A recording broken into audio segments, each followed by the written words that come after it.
महाराज का आगमन हुआ और भगवान का नामकरण हुआ जब ठाकुर जी 1 साल के हो गए। और ठाकुर जी का नाम क्या रखा गया? बोले शुक्ले रक्तस्तथा पीत इदानिम कृष्णताम गत। ठाकुर जी का नाम कृष्ण रखा गया। करशतीत कृष्ण, जो सबको अपनी ओर आकृष्ट करे, उसका नाम है कृष्ण।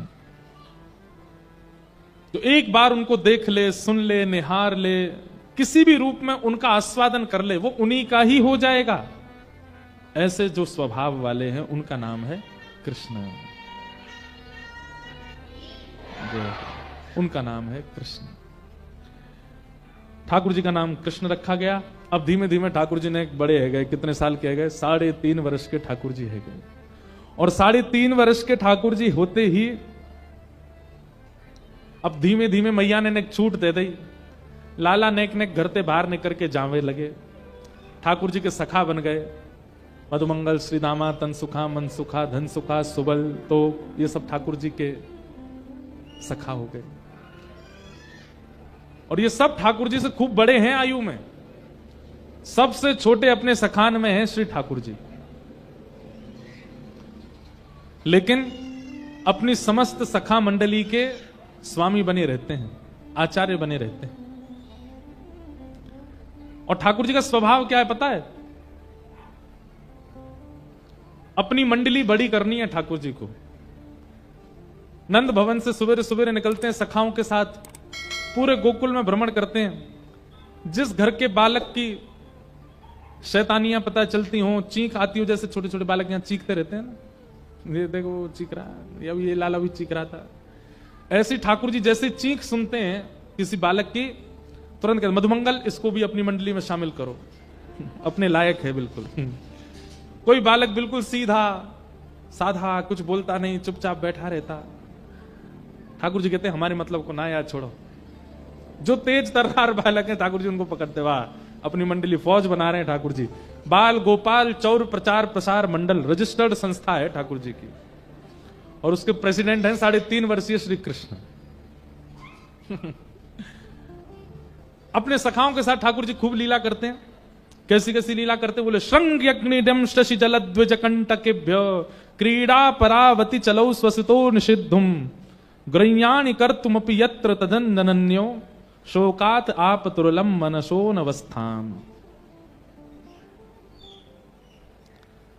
श्रृंगी, गैयाओं के सींग पे लटक करके गैयाओं को झूला बना करके उन पे सैर करना, ये इनका काम है। छोटे छोटे हैं सबरे, गैया के सींग पे चढ़ जाते हैं। जब वो बैठी होती है, जैसी खड़ी हो जाती गैया तो उनका झूला बन जाता है। लटक गए, अब वह गैया को पामते कि हमें चल दौड़, और गैया जैसी दौड़ती तो ठाकुर जी सिंग पकड़ करके महाराज पूरे झूला बना देते हैं गैया को। कभी कभी गैया के सींगों में नंद बाबा घी लगाते हैं, चीकने हो जाते हैं सींग। ठाकुर जी जैसे पकड़ते हैं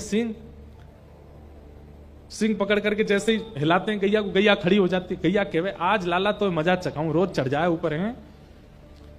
सो गैया ठाकुर जी को लेके कहां भागती है? जहां 9 लाख गैयाओं का गोबर का ढेर है। धीमे धीमे ठाकुर जी के हाथ चिकने हो जाते हैं। जैसे छूटने लगता है ठाकुर जी के, ए गैया बैठ जा, गैया बैठ जा, देख मैं लुढ़क जाऊंगा, मैं गिर जाऊंगा, देख मेरे हाथ छूटवे वाले हैं। गैया नहीं बैठती, गैया तो गोबर में जाकर खड़ी है। जा बोले यहां गिरो, बताऊं तुम्हें। ठाकुर जी कहें देख मैं गिर जाऊंगा, मैं गोबर में धस जाऊंगा पूरा। लेकिन गैया भी जीव है, लेकिन ठाकुर जी के संग आनंद करती है। सोई ठाकुर जी चिल्लाने लगे, मैया बचाइयो, बाबा बचाइयो, देख जे गैया मुंह को मार रही है। यशोदा मैया ढूंढती ढूंढती आमे, इतने में ठाकुर जी को हाथ छूट जाए और गले गले तक गोबर में ठाकुर जी धस जाते हैं। मैया आके गौशाला में कहें लाला तू कहां है? ठाकुर जी गोबर में तो चिल्लाए, मैया मैं जहां हूं। मैया जाके देखा तो बस मुख मुख दिख रहा है खाटू श्याम भगवान की तरह। सबरो तन चलो गो गिरिराज जी में, गोबर में। यशोदा मैया कहीं अरे लाला तो कितनों नभाओ, कितनों धुबाओ, कितनों सुंदर बनाओ, गोबर में ही खेला आके। अब मैया बात ही करती रही कि वो निकाल यहां थे। मैया जैसे तैसे जावे, लाला के हाथन ने पकड़ के और ऐसे निकाल के पूरे गोबर में ठाकुर जी। मैया यूं ही रखे लाला है तो गले ना लगाऊंगी, नहीं मैं गोबर में जाऊंगी। ठाकुर जी की देख देख देख मैया चैंटी काट रही है, वो कुछ चैंटी काट रही है। मैया के कहां काट रही है? बोले नीचे खड़ा तो कर तभी तो बताऊंगा। यशोदा मैया नीचे बैठ के लाला जैसे छोड़े सोई ठाकुर जी जोर से मैया के अंक में भर जाते, बोले अब लगो गोबर, अब तो मेरे संग नहानो पड़ेगो, मैं अकेलो नहीं नहाऊंगो। यशोदा मैया कहीं लाला तो ये उधम कौन सिखावे? बोले मधुमंगल सिखावे। फिर अकेले नहीं नहाते ठाकुर जी, यशोदा मैया के संग स्नान करते हैं। श्रृंगी, अग्नि, ये सब ठाकुर जी की बाल लीला है। बंधु ऐसी लीला ठाकुर जी ने किसी अवतार में नहीं की, केवल कृष्णा अवतार। इसीलिए हमारा ब्रज वृंदावन इतना श्रेष्ठ है, क्योंकि वहां ठाकुर जी अपनी प्रभुता भूल गए, वो सब करने लगे जो कोई सोच नहीं सकता। बहुत सुंदर सुंदर लीलाएं हैं, मुझे याद आती रहती तो मैं सुनाता हूं। जल, एक दिना, अच्छा ठाकुर जी का लोभ है क्या, यमुना जी के किनारे जाते हैं और बहाने से यमुना जी में गिरते हैं, क्योंकि ऐसे तो नहाने देंगे नहीं, तो बहाने से गिर करके और फिर कहते हैं मैया मैं कहा करूं, मेरा पाम रिपट गो, गिर गो मैं तो यमुना जी में। तो मैया और बाबा दोनों ठाकुर जी को यमुना जी के तट पे नहीं जाने देते। आज ठाकुर जी सुबह रहते ही रो रहे हैं, ना खा रहे हैं ना पी रहे हैं। मैया तो बोल रहे मैं नहाऊंगो ना, पर मुझे यमुना जी पे जानो है, मैं यमुना जी पे जाऊंगो। शाम है गई, नंद बाबा बोले यशोदा मैया, यशोदा तू चिंता मत कर, मैं ले जा रहा हूं आज संग में, मैं हाथ पकड़ के लेके जाऊंगा, नहा दूंगो। अब रो रो दिन भर को हैगो, ना खा रो ना पी रो, जाए मैं ले जाऊं। लाला देख लियो नहीं हो मत, ना नहाऊंगा मैया। बाबा को उंगली पकड़ करके ठाकुर जी गए जमुना जी, और जैसे ही जमुना जी दिखने लगी दूरते ही, सो धीमे धीमे उंगली छोड़ करके पाम पकड़ने लगे। बाबा तुम मेरे बाबा ना हो? बोले हूं लाला, क्या बात है? बस एक बार नेक डुबकी लगाऊंगा फिर बाहर आ जाऊंगा, एक बार ना लाला, जे काम नहीं होगा, जमुना जी में नहीं जाएगा तू, गहरो मगरमच्छ है, कछुआ तू खींच ले जाएंगे, ना बाबा कछु ना होगा, एक डुबकी लगाऊंगा। नहीं बिल्कुल नहीं नहाएगो। अच्छा बाबा बस पाम गीले करूंगा फिर आ जाऊंगा, नेक पाम डाल के बैठ जाऊं जमुना जी में। बालकों का कईयों का जल से बहुत स्नेह होता है, ऐसे ठाकुर जी। और यमुना जी तो पटरानी है ठाकुर जी की। अब बाहर की लीला में तो बालक जिद कर रहा है यमुना जी की, पर निकुंज की लीला में तो श्री यमुना जी कह रही हैं ठाकुर जी ब्रज में जन्मे होने मोह तो सुख दो, अपने चरण स्पर्श मोह तो प्रदान करो। ठाकुर जी कहें अच्छा एक और बात, पत्नी से सब डरते हैं भैया, आप सब लोग ज्यादा एक्सपीरियंस्ड हो, हमको तो है नहीं। ठाकुर जी की पत्नी है कौन? यमुना जी, पटरानी है। अब ठाकुर जी यमुना जी के किनारे किनारे घूम करके आ जाएं और एक बार भी स्पर्श दे करके नहीं आवे तो यमुना जी तो लड़ती है फिर ठाकुर जी से। तो ठाकुर जी के मन में बस ये रहता है कि यमुना जी की इच्छा पूरी हो जाए, नेक तो स्नान कर आऊं। बाबा तुम मेरे बाबा ना हो, मैं तुम्हारो लाला ना हूं, ना सब है लाला लेकिन यमुना जी में ना जाएगो। बाबा बस पाम गिरे करूंगा अपने। लाला देख यशोदा मैया तो मारेगी संग में मोह और मारेगी, तुम्हारे भरोसे भेजो मैंने। ना है बाबा मैं ऐसा कुछ करूंगा ही ना कि मेरे बाबा को पिटनो पड़े, मुंह पे भरोसा कर लो। अच्छा ठीक है लाला मैं खड़ो, बस पाम गिरे करेगो, बाहर आ जाइयो। ठीक है। ठाकुर जी तो धीमे धीमे धीमे अंदर जामे, घुटने घुटने तक जल में थोड़ी देर खेलें। बाबा कितना देख मैं भीतर ना जा रहा बाबा, हाँ यहीं खेल तो रही हो। और अचानक फिर ठाकुर जी ऐसा नाटक, अरे बाबा मैं तो गिरो गिरो गिरो, और गिर गए जल में, पूरे डूब गए। अब ठाकुर जी तो गीले हो गए। बाबा कह रहे बाहर निकल किया, देख मैया मुंह डांटे, मैं लाला तेरी बातन ने जानू। ठाकुर जी ने मन में सोची अब पिटनो तो है मैया ते, अकेलो क्यों पिटूं। सो ठाकुर जी नाटक कर ले, बाबा मैं तो डूब रहा हूं, अरे बाबा मुंह बचा, मेरा हाथ पकड़ बाबा मैं डूब रहा हूं। नंद बाबा अपनो एक पाम अंदर करके, अरे लाला हाथ पकड़ हाथ पकड़। सो ठाकुर जी दोनों हाथ पे पकड़ के नंद बाबा भी खींच ले, उन्हें भी डुबाई दें। नंद बाबा भी गीले है गए पूरे। जैसे ही नंद बाबा गीले भये, बाहर निकल के आमे, लाला लाला तू बहुत उद्यमी है, चल यशोदा तो तेरी आज पिटाई करवाऊंगा। ठाकुर जी धीमे धीमे जा रहे हैं, बोले बाबा जाके कह देंगे मैंने धक्का दियो। इतने में ठाकुर जी ने कहा क्यों, बाबा के हाथ छोड़े और दौड़ करके गए नंद भवन में, और पहले ही जाकर के रोन लगे यशोदा मैया के आगे। मैया बोली अरे लाला रो करो, और तू गीलो कैसे है? मैया तेरी सौगंध खा के कह रहा हूं, नंद बाबा ने जबरदस्ती धक्का दे दियो मुझे जमुना जी में, मैं गीलो है पूरा।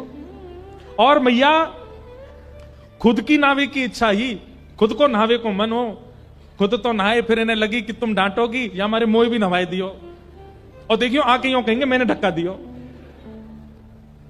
रुक जा आन दे नंद बाबा तुम्हें बताऊंगी। नंद बाबा अरे यशोदा देख तेरो लाला कितना उद्यमी, मोह धक्का दिया आयो। यशोदा मैया बोली मुझे सब पता है, तुमने धक्का दियो लाला। ऐसे उद्यमी है ठाकुर जी।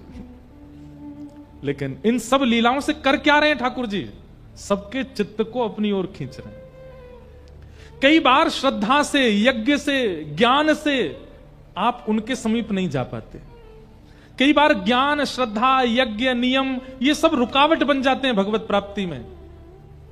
इसलिए ठाकुर जी ने विचार किया कि अब ऐसी लीला की जाए जहां पर यज्ञ नहीं है, जहां पर नियम नहीं है, जहां पर ज्ञान नहीं है, जहां पर वैराग्य नहीं है, जहां पर कर्म की प्रधानता नहीं है, बस मेरी लीला और सबका मुझसे प्रेम हो जाए। कम से कम इसी बहाने मैं प्रिय लगूंगा, इससे इनके पाप तो कटेंगे, इससे सबको मेरी प्राप्ति तो हो जाएगी।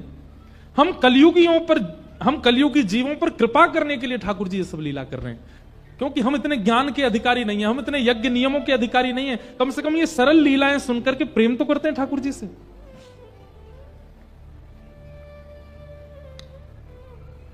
ठाकुर जी लीला करते हैं।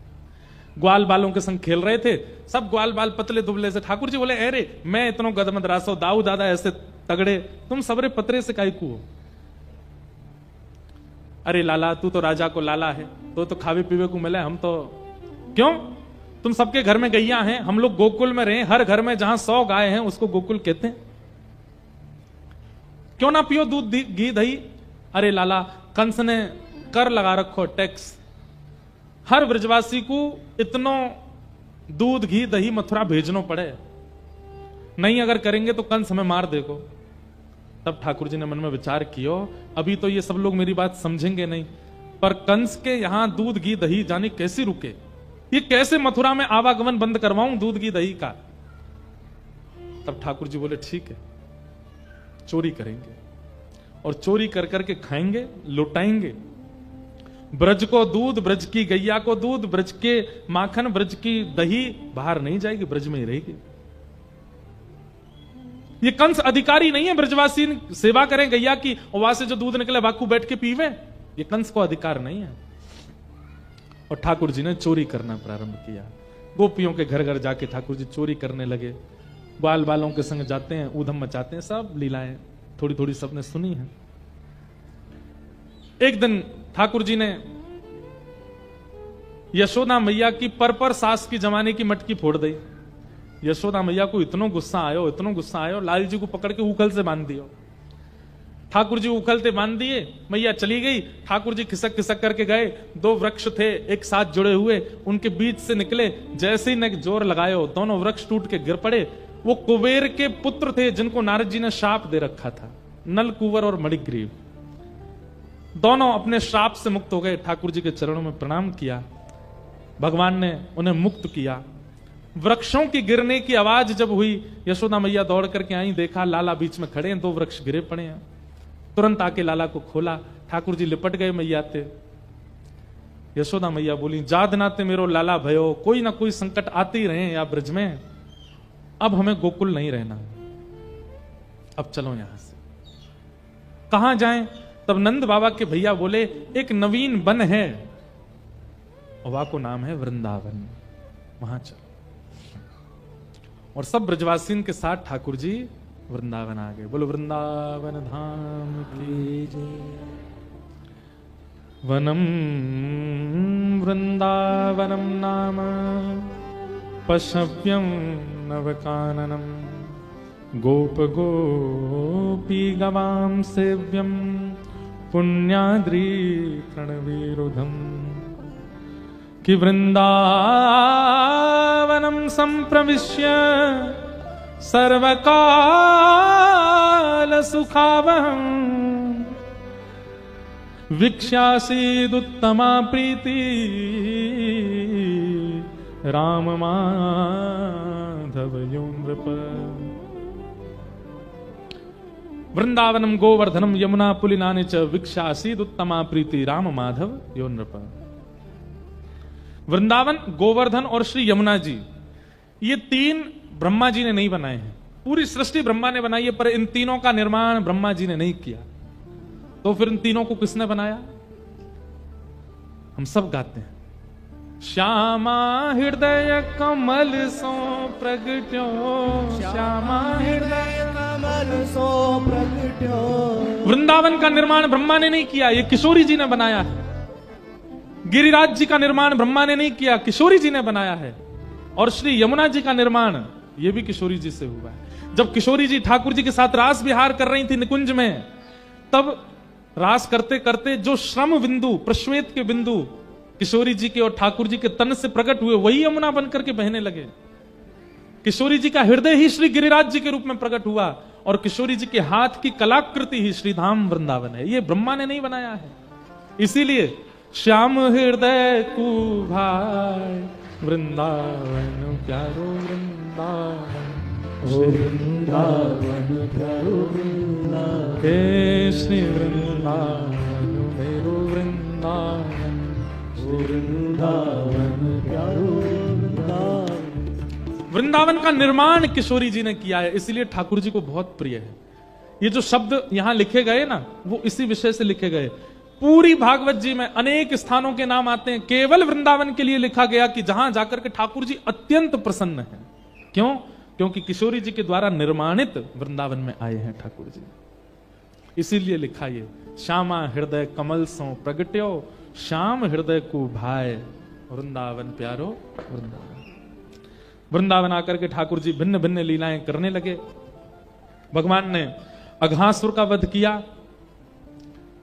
एक दिन ठाकुर जी वन भोज कर रहे थे। ठाकुर जी इतनी सहजता से किसी के यहाँ की रोटी खा रहे हैं, किसी के साग खा रहे हैं, मधुमंगल के मुंह पर लगी हुई कड़ी चाट गए ठाकुर जी। ब्रह्मा जी को लगा राम राम राम, ये परमात्मा है, ये भगवान है। ये ग्वाल बाल जो बेचारे पवित्र भी नहीं रहते, इन सबके मुख पर लगी हुई कड़ी चाट गए ठाकुर जी।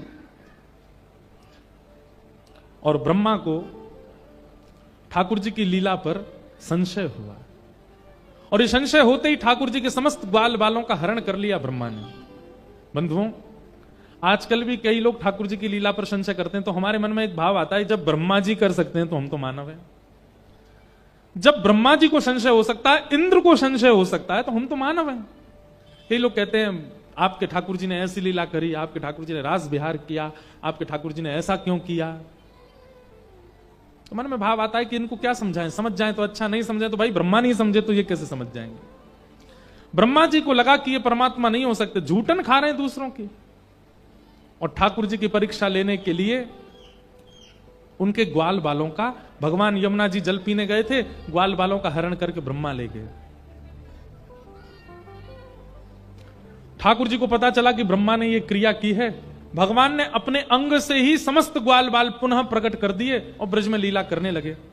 एक साल बाद ब्रह्मा जी को लगा कि अब जाके देखूं कृष्ण बिना अपने ग्वाल बालों के किस स्थिति में हैं। जैसे ही आकर के देखा तो ब्रजमंडल में तो मधुमंगल, श्रीदामा, तन सुखा, जितने ठाकुर जी के ग्वाल बाल हैं, गैया बछड़ा बच्चियां, सब वैसे ही घूम रहे हैं। ब्रह्मा जी बोले, मैं तो इन सबको बंदी बना करके, हरण करके ब्रह्मलोक में छोड़ आया, नीचे कैसे आ गए। तब ब्रह्मा जी को पता चला कि ये वो नीचे नहीं आए हैं, श्री कृष्ण ही इन सब के रूप में घूम रहे हैं। समझ गए, बोले ओहो ये तो परमात्मा है, मुझसे बहुत बड़ी भूल हो गई, मैंने इन पर संशय किया। ब्रह्मा जी ने मन में विचार किया कि भगवान से क्षमा मांग लूं, लेकिन खाली आज जाऊंगा तो शायद नाराज ज्यादा होंगे, पहले ब्रह्मलोक से सारे ग्वाल बालों को ले आऊं, उनको सुपुर्द करते हुए क्षमा मांग लूंगा तो शायद ठाकुर जी मुझे क्षमा कर दें। अब ब्रह्मा जी तो यहां पृथ्वी लोक पर आए हुए थे, ठाकुर जी ने ब्रह्मा जी को देख लिया कि पृथ्वी लोक पर विचरण कर रहे हैं, ठाकुर जी चले गए ब्रह्मलोक और ब्रह्मा का रूप धारण कर लिया, और ब्रह्मलोक में प्रवेश करके सबसे कह दिया, बोले हमारा एक बहलूपिया घूम रहा है नीचे, अगर वो ऊपर आवे तो उसको मार पीट के भगा देना, हमारी आज्ञा है।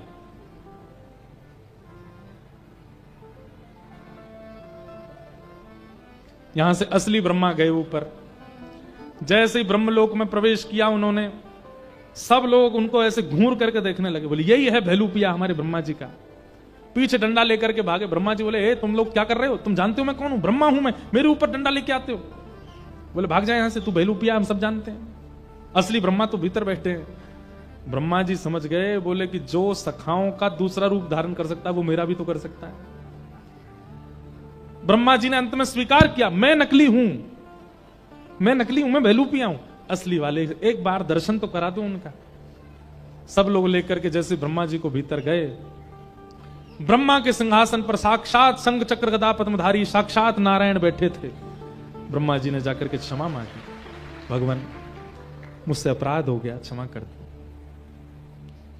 और ब्रह्मा जी ने भगवान की स्तुति गाई, लेकिन ब्रह्मा जी ने ठाकुर जी ने कोई उत्तर नहीं दिया। देखो बंधुओं, एक बात सुनिएगा,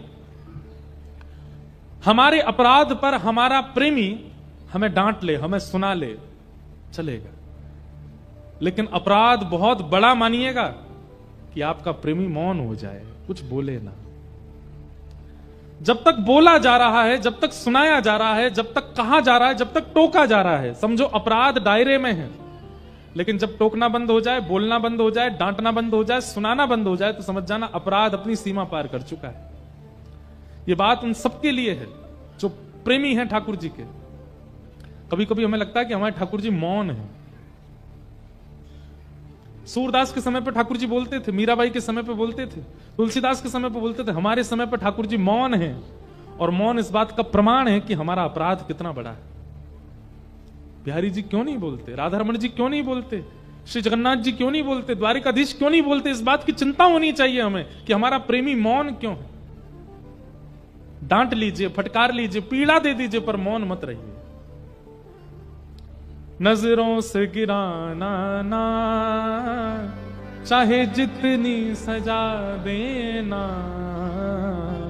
नजरों से गिराना ना, चाहे जितनी सजा देना, नजरों से जो गिर जाए, नजरों से जो गिर जाए, मुश्किल ही संभल पाए, नजरों से जो गिर जाए, मुश्किल ही संभल पाए।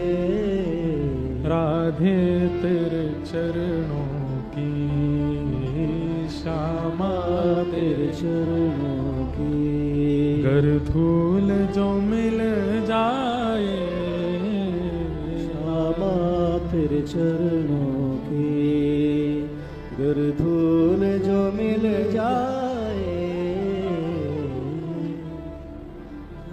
नाराज ना हो। ठाकुर जी मौन है हमसे, इस बात की हमको चिंता नहीं है बिल्कुल भी। हमारे घर के ठाकुर जी, हमारे गोपाल जी बोलते नहीं, इस बात की चिंता है हमें।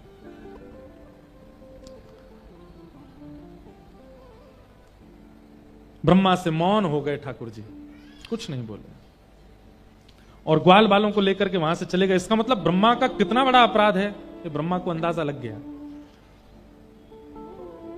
ठाकुर जी आए, अपनी लीलाएं करने लगे। वेणु गीत का प्रसंग आया, युगल गीत का प्रसंग आया, वेणु गीत का प्रसंग आया, कालिया नाग का मर्दन किया, सब लीलाएं सुनाई गईं। तत्पश्चात भगवान की गोवर्धन लीला प्रारंभ हुई। आज भगवान गौचारण करके आए हैं। सब ब्रजवासी के घर में महाराज 56 भोग बनाए जा रहे हैं। ठाकुर जी गए, यशोदा मैया से जाके बोले, मैया जी इतनो सारो भोग कौन के काजे बननो है? यशोदा मैया बोली, लाला जी सब जय जय के काजे बननो है।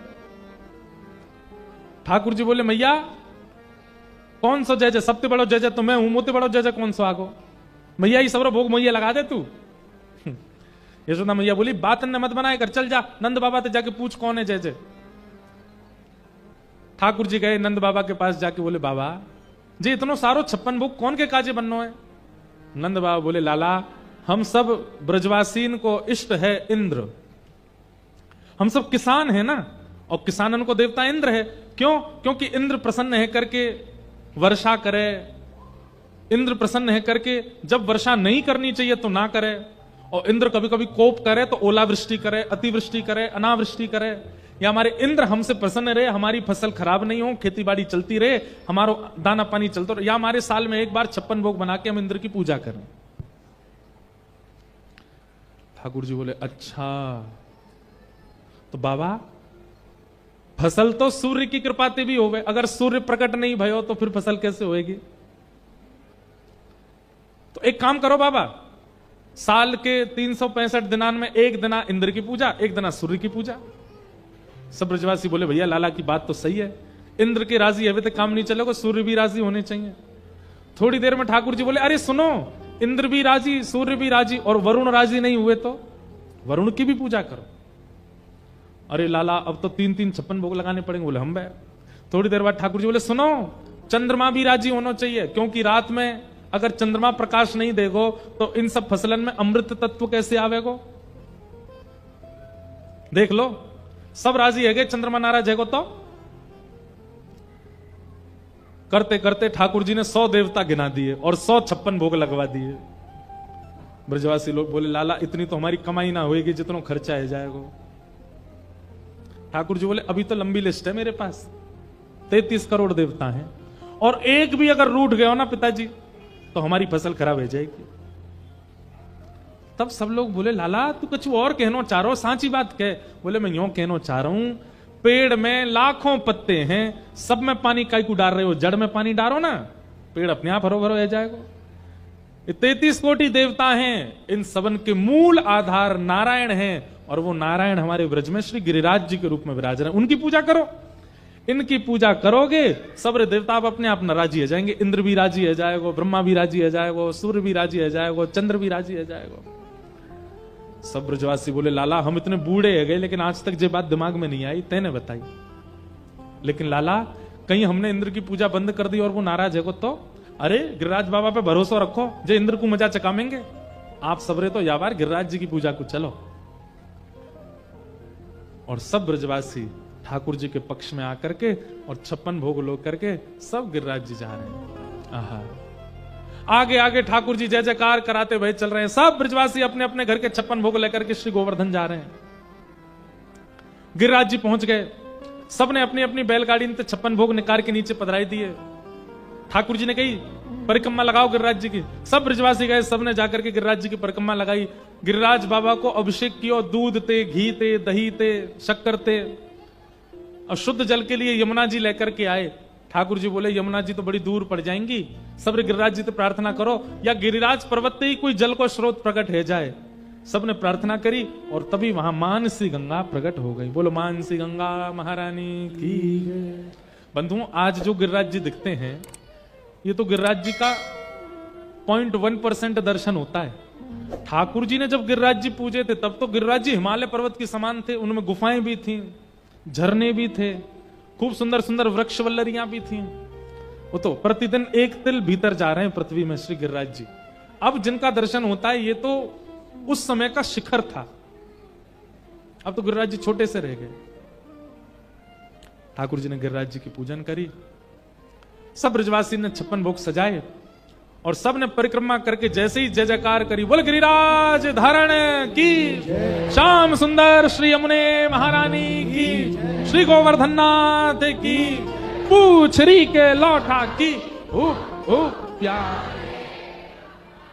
क्या बात है वंशी वारे, शाबाश। पूछरी के लौटा कौन है पता है आपको? श्री हनुमान जी महाराज। ये हनुमान जी कृष्ण लीला में ठाकुर जी ने इनसे कही, सुनो आपने राम अवतार में हमारी बड़ी सहायता करी, आप हमारे साथ एक साथ खड़े रहे, कृष्ण लीला में आप एक काम करो, बैठे बैठे केवल लीला को दर्शन करो। तो श्री हनुमान जी महाराज गिरिराज जी पर रहते हैं, वहीं से पूरी लीला देखते हैं ठाकुर जी की। ठाकुर जी गैया चराने गिरिराज जी पे जाते हैं तो ठाकुर जी के मन में आई कि मोकू कोई पहलवानी सिखावे। अब इतने बड़े बड़े राक्षसन को मारूं तो वो पहलवानी आनी चाहिए। तभी देखिए कि महाराज गिरिराज जी की तलेटी में एक पहलवान बैठो है। कहा नाम है उनको? पूछरी के लौटा श्री हनुमान जी महाराज। ठाकुर जी गए, अरे भैया तुम बड़े पहलवान हो, तुम्हारे हाथ ऐसे बढ़िया तगड़े, पांव ऐसे तगड़े, मोई भी ने पहलवानी सिखा दो। तो ठाकुर जी गैया चराने जाते हैं, गैया जितनी देर चरती हैं उतनी देर ये पूछरी के लौटा हनुमान जी ठाकुर जी को पहलवानी सिखाते हैं। ठाकुर जी को मुगदर उठानो सिखावे, ऐसे खूब दंड बैठक करवावे, ठाकुर जी को दौड़ लगवावे, ऐसे ठाकुर जी को आनंद करावे। अब ये हुप हुप प्यारे क्यों बोलते हैं? अभी आगे लीला आएगी। जैसे ही ठाकुर जी ने गिरिराज जी उठाए तो सब ब्रजवासी में सबसे पहलवान श्री हनुमान जी पूछरी के लौटा। तो गिरिराज जी जैसे ही ठाकुर जी ने उठाए तो गिरिराज जी कभी इतकू जामे कभी इतकू जामे, ऐसे गिरिराज जी है रहे हैं, ठाकुर जी बीच में खड़े हैं। तो जहां की तरफ गिरिराज जी जावे सब ब्रजवासी अपनी अपनी छड़ी लगा के पूरा बल लगावे कि गिरिराज जी ऊपर जाएं। लेकिन ब्रजवासी के छड़ी तो गिरिराज जी ऊपर जाएंगे। 21 किलोमीटर लंबे चौड़े गिरिराज जी छड़ी तो उठेंगे। तब ठाकुर जी इशारों करें हनुमान जी से, आप जाओ। हनुमान जी जाकर के सब ब्रजवासी के संग अपना हाथ लगा में गिरिराज जी ऊपर जाए। तो जैसे ही हनुमान जी जाकर के अपना हाथ लगा में सब ब्रजवासी पूछरी को लौटा आगो, पूछरी के लौटा की हुप हुप, जैसे जोर लगा के हैसा बोलते हैं ना, ऐसे सब हनुमान जी जब जोर लगा में तो सब कहें हुप हुप, जोर लगा में छड़ीन पे। और जैसे ही गिरिराज जी ऊपर हुए जाएं, सब कहें वाह प्यारे, क्या बात है बंसी वारे, शाबाश। इसलिए जय जयकार है। नाथ द्वारा में इस जय जयकार का अलग अर्थ है। नाथ द्वारा में अर्थ ऐसा है कि ठाकुर जी जब ब्रज से चले गए तो श्री हनुमान जी महाराज नहीं, तो हनुमान जी ने भोजन पानी छोड़ दिया, अनशन पर बैठ गए, जब तक ठाकुर जी नहीं आएंगे तब तक भोजन नहीं करूंगा। तो जब श्रीनाथ जी मेवाड़ चले गए तो श्रीनाथ जी रोज याद करें, बोले भैया मैं तो गिरिराज जी जाऊंगा, मैं तो गोवर्धन जाऊंगा, मेरे पूंछरी के लौटा अन्न जल छोड़ के बैठे हैं। तो मेवाड़ के सब वैष्णवन को लगी कि भैया कहीं पूंछरी के लौटा के वजह से लाल जी वापस नहीं चले जाएं। तो वहां के सब वैष्णव कहें पूंछरी के लौटा की हुप हुप हुप हुप, मतलब दूर दूर। ए पूंछरी के लौटा तुम हमारे लाला को ज्यादा याद मत आइयो, नहीं तो हमारा लाला वापस गोवर्धन चलो जाएगा। तो उनकी भावना से हुप हुप प्यारे मतलब दूर दूर प्यारे, लाला के पास मत आओ, ऐसी भावना। सब ब्रजवासी ने 56 भोग लगाए और 56 भोग देखते ही 4 भुजा वाले श्री गोवर्धन नाथ प्रकट है गए। बोलो गोवर्धन नाथ की। सब ब्रजवासी ने देखे 4 भुजा वाले श्री गिरिराज जी प्रकट है गए। लाओ ब्रजवासियों भोग, लाओ ब्रजवासियों भोग, मांगन लगे। सब ब्रजवासी अपने अपने घर की सामग्री लेकर के जा रहे हैं और श्री गिरिराज बाबा को पवा रहे हैं। अब यहां ठाकुर जी को प्रेम से पान दो। गिरिराज धारण लीला ये तो हम कल सुनाएंगे, ठाकुर जी ने कैसे गिरिराज जी उठाए। आओ बड़े प्रेम और भाव से श्री गोवर्धन नाथ को प्रणाम।